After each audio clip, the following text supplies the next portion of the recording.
안녕하세요. 서울대학교 천종식 교수입니다. 제 오른쪽에 지구가 보이는데요. 이 적도 지역의 열대 지역부터 우리가 살고 있는 온대 지역, 그리고 아주 추운 극지방까지 이 지구는 굉장히 다양한 동식물과 미생물이 사는 생태계가 있죠. 제 왼쪽에는 한 여성이 보입니다. 지구와 비슷하게도 이 한 명의 사람은 여러 가지 다양한 조건의 생태계로 되어 있어요. 피부는 마치 사하라 사막 같은 환경이고요. 우리 대장은 온도와 영양분이 충분한 아프리카의 세렝게티 같은 풍요로운 생태계를 이룹니다. 우리와 뗄래야 뗄 수 없는 공생관계라는 이 장내 미생물들은 과연 언제부터 우리와 관계를 맺어온 것일까요? 오늘은 이 문제를 한번 자세히 다뤄보겠습니다. 자, 마이크로바이옴 클래스 힘차게 시작해 볼게요.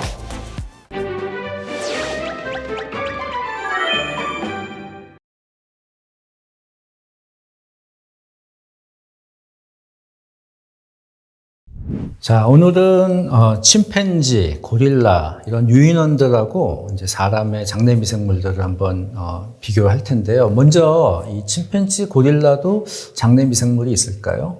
그 문제를 한번 같이 보도록 할게요. 이 침팬지, 고릴라는 사람하고 진화적으로 굉장히 가까워요. 지금 제가 보여드리는 이거는 개통수라는 건데요. 진화의 경로를 나타냅니다. 먼저 이 고릴라, 사람, 보노보는 침팬지하고 좀 유사하지만 다른 종입니다. 그래서 침팬지, 보노보 이렇게 있는데 이 네 가지 동물, 사람을 포함해서 이 네 종은요. 개통수를 우리가 그렸다는 거는 조상이 같다는 거예요. 그 조상의 위치는 어디냐면은 지금 보여드리는 여기입니다. 1500만 년 전쯤에 조상이 있었던 걸 보여요.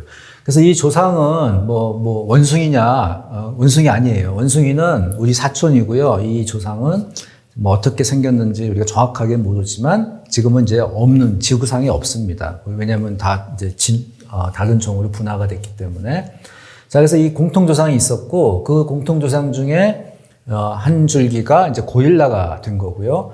또 다른 줄기는 어떤 다른 생명체가 됐어요. 그게 뭐냐면은 인간과 보노보, 그 다음에 침팬지의 공통조상이에요. 이 공통조상은 한 6에서 700만 년 전쯤에 있었다고 보이고, 그래서 여기서 갈라져 나온 하나의 줄기가 이제 인간이 됩니다. 호모사피엔스. 그리고 또 하나의 줄기는 쭉 진화하다가 한 200만 년 전쯤에 두 개로 또 갈라져요. 그때 이제 침팬지하고 보노보로 갈라진 것이죠. 그래서 이 개통수에서는 이런 정보들을 이제 보여준다 이렇게 보시면 돼요. 그래서 우리하고 제일 가까운 게 누구냐? 공통조상이 제일 최근인 거는 6, 700만 년 전쯤에 같았던 이제 침팬지하고 보노보가 가깝고요. 우리하고 좀 먼 거는 이제 고릴라는 1500만 년 전쯤에 우리하고 조상이 같았다 이렇게 보시면 됩니다. 우리가 궁금한 거는 장내 미생물이잖아요.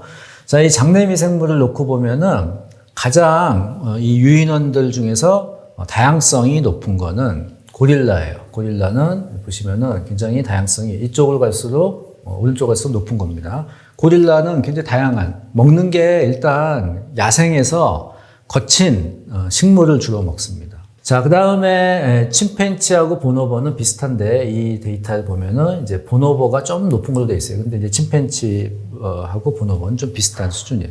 제일 장내 미생물 다양성이 낮은 게 사람이에요. 그러니까 사람은 이미 좀 장내 미생물을 굉장히 좀 다양성이 낮도록 시기를 하고 있다는 거고, 그 중에서도 사람 중에서 가장 높은 거는 흔히 얘기하는 수렵 채집으로 먹고 사는 분들. 그래도 그나마 이런 밀가루라든지 고기를 좀 가공식을 좀 덜 먹는 아마존 지역의 전통 마을에 사는 분들이 높고요.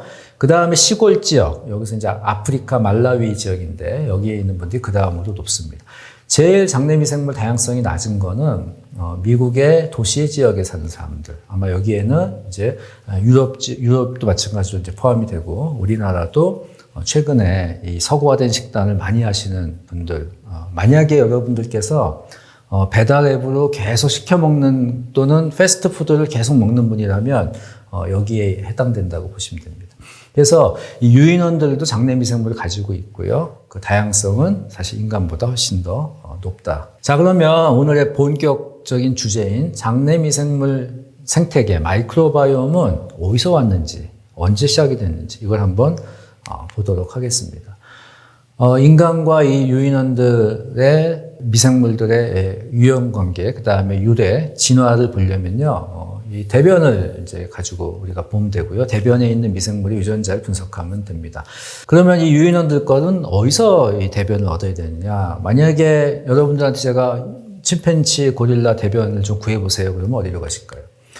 동물원으로 가시겠죠. 근데 동물원으로 가시면 안 돼요. 왜냐하면 동물원에서는 이미 사람이 야생에 해당하는 그런 음식을 주지 않기 때문에 장내 미생물이 아마 많이 바뀌어 있을 겁니다. 물론 이제 안 좋은 상태로 바뀌어 있을 가능성이 높죠. 어디로 가야 되냐면 야생으로 가야 됩니다. 그래서 아프리카 지역의 이 서식지로 가서 이제 대변을 구해야겠죠.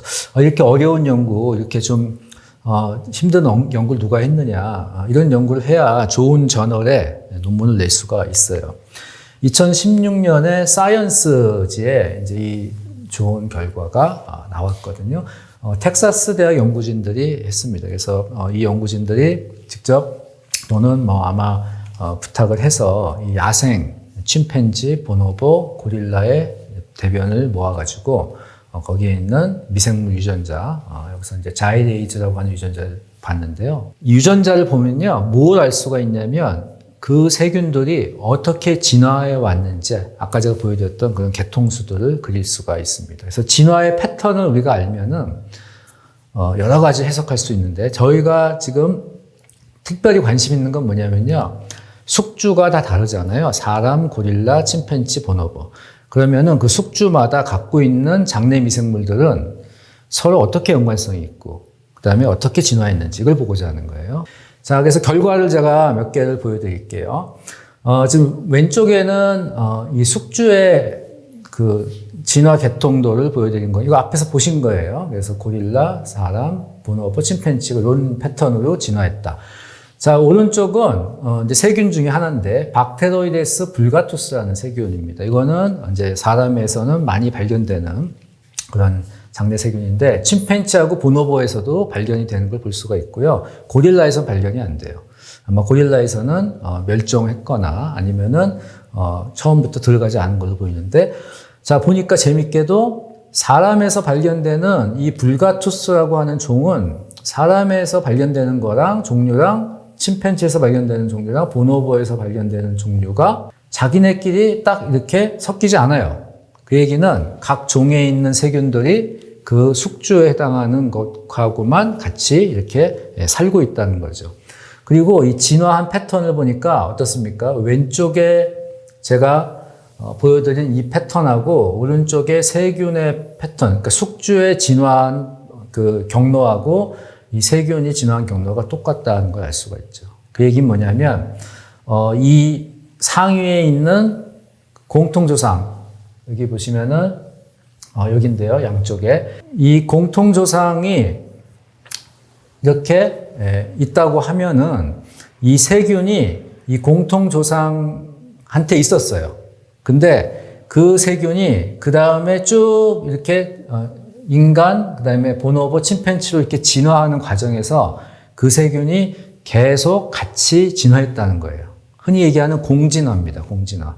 개통도가 두 개, 숙주하고 거기에 사는 미생물의 개통도가 똑같은 패턴을 그렸다는 거는 이 두 개가 동시에 같이 똑같은 진화를 한다는 거고, 그 얘기는 이 세균은 최소한 이 공통조상이 있었던 600~700만 년 전부터 그 공통조상 장 속에 있었다는 거예요. 그리고 우리는 그 공통조상에 우리는 이제 자식이잖아요. 그런데 이 세균, 즉 우리 장에 있는 자식들, 이 세균들도 원래 그 공통조상에 장에 있던 세균의 자식이라는 얘기입니다. 그 오랜 기간, 600~700만 년 동안 우리가 이렇게 같이 진화하면서 계속 그 손발을 맞춰왔다는 거예요. 자, 두 번째는 제가 좀 더 간단히 설명을 드릴 텐데, 역시 이 경우에는 이제 박테로이데티스의 미지의 종이에요. 그러니까 새로운 종이라고 보시면 돼요. 우리가 그동안 몰랐던 종. 그런데 보시면 세균에서는 이 사람에서 발견되는 이게 없죠. 그러니까 이 종은 사람에서는 발견이 안 돼요. 그 얘기는 제 생각에는 여기서 해석할 수 있는 방법은 어떤 가능성이 높냐면 사람에는 사람 조상은 가지고 있었는데 사람으로 우리가 이제 진화하는 과정에서 종으로 나눠지는 과정에서 이 세균은 멸종한 걸로 보입니다. 그러니까 이런 세균이 멸종하는 것들이 우리가 이제 충분히 예측할 수가 있어요.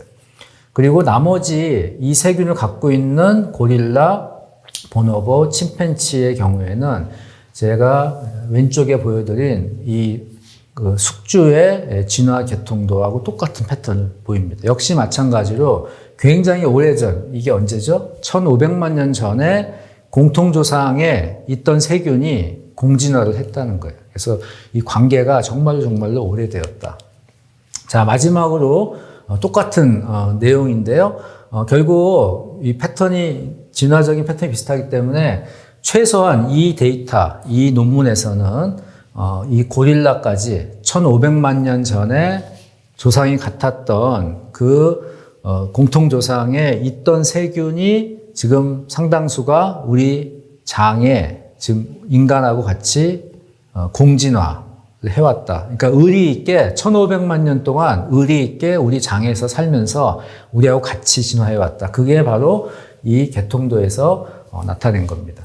자, 쭉 이 세균의 경우에 이제 비피도박테리움 아돌리센티스라고 하는 세균인데요. 이 비피도박테리움 아돌리센티스가 최소한 1500만 년 전에 있던 우리 유인원들의 공통조상에도 있었고, 그래서 쭉 공진화를 했는데, 재밌는 것은 이 마지막에 이 침팬치로 진화하는 분화하는 요 단계에서 이 고릴라로 한번 넘어가요. 그래서 이런 경우도 발견이 된다. 그래서 고릴라의 장으로 넘어가서 그 다음에는 이제 고릴라에서 많이 산다, 이렇게 보시면 됩니다. 우리 장에 있는 세균들은 그냥 오다 가다 들어와서 이렇게 사는 세균이 아니에요. 최소한 1500만 년 전, 그보다 사실 훨씬 더 오래됐을 겁니다. 그런데 이 연구에서는 최소한 1500만 년 전 이전에 우리 장에 들어온 세균들이 지금까지 인간하고 의리 있게 같이 이렇게 공생하고 있다. 이렇게 오랜 기간 동안 공생하고 있으니까 지금 우리가 얘기하는 비만, 당뇨, 자폐 스펙트럼, 그다음에 치매 이런 질병과의 연관성이 설명이 돼요. 그렇죠? 자, 마지막으로 이 장내 미생물의 분화 시점을 한번 계산을 이 논문에서 해봤는데요. 실제로 우리가 이제 알고 있는 이 종분화, 사람과 침팬지, 보노보, 고릴라의 종분화하고 상당히 맞는 결과를 얻을 수가 있었습니다. 그래서 전체적으로 보시면은 실제로 1500만 년 전쯤에 이 세균들이 공통조상이 있었던 걸로 확인이 됩니다. 그래서 이 논문에 따르면은 1500만 년 전 최소한 우리와 장내미생물의 계약 관계는 그랬다는 것이죠. 그래서 저는 이렇게 보통 얘기를 많이 하는데 우리 동거 계약을 한 거예요, 사실은. 1500만 년 전에 미생물과 인간이 동거 계약을 했습니다. 물론 미생물은 지구에 나타난 지가 한 35억 년 정도 됐고 인류는 이제 20만 년 정도밖에 안 됐습니다. 하지만 그 훨씬 이전부터 1500만 년 전부터 이 논문에 따르면 우리는 동거 계약을 했다는 거죠. 우리는 미생물이 먹고 싶어 하는 걸 줘야 돼요. 그리고 미생물은 우리에게 또 영양분을 주기도 하고 또 건강을 유지하는, 특히 면역이나 이런 발달 또는 뇌 이런 것들의 유지를 잘 할 수 있게 이렇게 도와주는 그런 역할을 하는 겁니다. 그런데 인간이 이제 이 동거 관계를 깼죠. 그래서 이 동거 계약서는 사실 지금 파기됐다고 보실 수 있어요. 파기를 우리가 어떻게 했냐? 가장 먼저 이 농업혁명을 통해서 이제 거친 음식을 우리가 안 먹죠. 이제는 전분 위주, 설탕, 이런 정제된 탄수화물을 먹습니다. 그래서 이 농업이 사실 시작되면서 우리 인간의 인구가 급격히 늘지만 반대로 이제 장내 미생물들은 급격히 주는 그런 걸 볼 수가 있습니다. 그 다음에 이제 역시 최근에 특히 문제가 되는 이 서구화된 식단이에요. 우리가 많은 것을 서구화가 좋다고 얘기하잖아요. 그런데 식단만은 서구화된 식단이 좋은 게 아닙니다. 정제 탄수화물, 가공식 육류 이런 것들이 이제 서구화된 식단 대표적인 거고요. 실제로 외식을 하려고 찾아보면 너무너무 이 서구화된 식단으로 돼 있는 그런 식당들만 많은 걸 우리가 알 수가 있습니다. 자, 그 다음에 항생제 남용이 있어요. 항생제는 원래 굉장히 조심해서 써야 되는 거고요. 이 항생제를 남용함으로 인해서 우리가 많은 세균을 좀 잃어버리고 있습니다. 네 번째, 지나치게 깨끗한 환경. 이것도 큰 문제예요. 이게 지나치게 깨끗한 환경이라고 하니까 그럼 더럽게 살라는 거냐, 씻지 말까, 뭐 이렇게 말씀하시는 분이 있는데요. 그게 아니고 자연과 함께 우리가 있는 시간이 너무 적다는 거예요. 특히 우리 아이들이 자연에 접해서 놀 수 있게 이렇게 환경을 만들어주는 게 중요합니다. 지금 아이들은 너무 깨끗한 환경에만 있는 것이죠. 이런 것들이 다 장내 미생물이 상당히 안 좋게 구성되는데 영향을 주고요. 그것들이 이제 질병으로 이어질 수가 있습니다. 자, 2018년에 사이언스지에 세계적으로 유명한 이 장내 미생물 연구하는 분들이 모여서 이런 글을 하나 올렸는데요. 자, 이분들의 얘기는 뭐냐면 우리가 원래 이 정글 사바나에서 살던 그런 인류가 농업혁명이 일어나면서 이제 먹는 게 바뀌었다는 거예요. 특히 밀가루라든지 이런 전분 위주의 이런 식단으로 가고 그 이후에 또 도시화가 되면서 더 가공식품이 많아지고 우리가 미생물이 먹을 수 없는 사람은 너무나 쉽게 소화해서 혈당을 너무 빨리 올리고 이런 식품으로 바뀌었다는 거죠. 그래서 그때마다 미생물이 많이 다양성이 없어지고 죽어나갔다는 거예요. 그래서 이대로 두면은 우리 장에는 좋은 미생물은 다 멸종할지 모른다.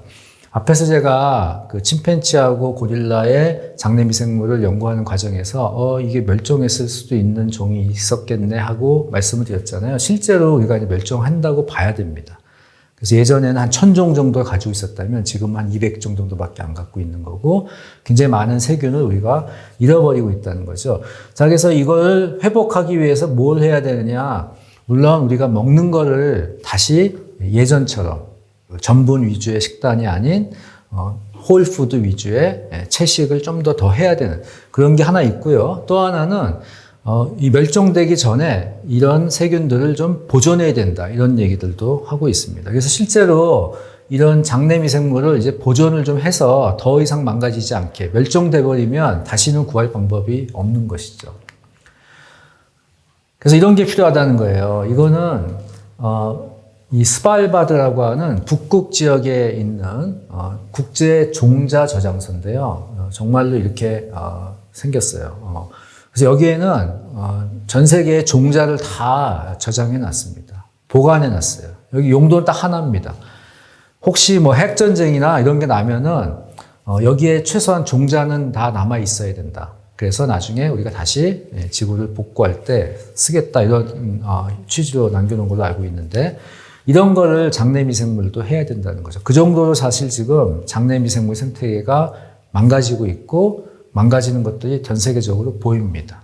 그래서 제가 좀 드리고 싶은 말씀은 여러분들은 최소한 여러분들 장에 있는 이런 미생물들을 조금은 사랑해주고 이제 보존을 해야 된다는 거죠. 그래서 여러분들 장에는 어떤 세균이 멸종할지 여러분들이 좀 한번 생각해 보시고 이제 좀 미생물도 좀 먹이는 그런 식단을 가져가시기를 바랍니다.